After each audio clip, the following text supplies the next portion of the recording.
Francis പാപ്പയുടെ വെള്ളിപ്പണിക്കാരൻ എന്നറിയപ്പെടുന്ന ആളെ പറ്റിയാണ് ഇപ്പോൾ സോഷ്യൽ മീഡിയയിൽ ചർച്ചയാവുന്നത്. പാപ്പയുടെ ഉറ്റ സുഹൃത്തായ എഡ്രിയാൻ പാലറോൾസ് ആണ് പാപ്പയുടെ വെള്ളിപ്പണിക്കാരൻ എന്നറിയപ്പെടുന്നത്. 27 വർഷത്തെ സൗഹൃദമാണ് ഇവർ തമ്മിലുള്ളത്.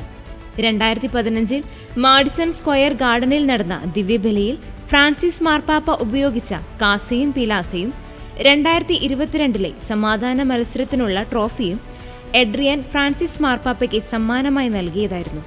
തന്റെ എല്ലാ ജീവിതഘട്ടങ്ങളിലും ഫ്രാൻസിസ് പാപ്പ ഒരു സഹോദരനെ പോലെ കൂടെ ഉണ്ടായിരുന്നു എന്നാണ് എഡ്രിയാൻ ഒരു മാധ്യമത്തിന് നൽകിയ അഭിമുഖത്തിൽ പറഞ്ഞത്.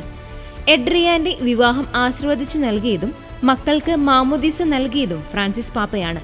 ഫ്രാൻസിസ് പാപ്പ ബ്യൂണസ് അയേഴ്സിലെ ആർച്ച് ബിഷപ്പായിരുന്ന സമയത്ത് ഇവർ ഒരുമിച്ച് ഭക്ഷണം കഴിക്കുകയും ചെയ്തിരുന്നു.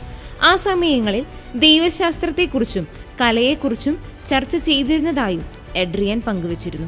ഫ്രാൻസിസ് മാർപ്പാപ്പ തന്നെ ഇടയ്ക്കിടയ്ക്ക് വിളിച്ച് സുഖവിവരങ്ങൾ അന്വേഷിക്കാറുണ്ടെന്നും അദ്ദേഹം പറഞ്ഞു. എന്റെ മകനെ എനിക്ക് സംസാരിക്കാൻ കഴിയാത്തപ്പോഴും നീ ചിന്തിക്കണം, ഞാൻ നിന്നെ എത്രമാത്രം സ്നേഹിക്കുന്നുവെന്ന് മറക്കരുത്. ഇങ്ങനെയായിരുന്നു ഫ്രാൻസിസ് പാപ്പ പല ഫോൺ കോളുകളും അവസാനിപ്പിച്ചിരുന്നത്.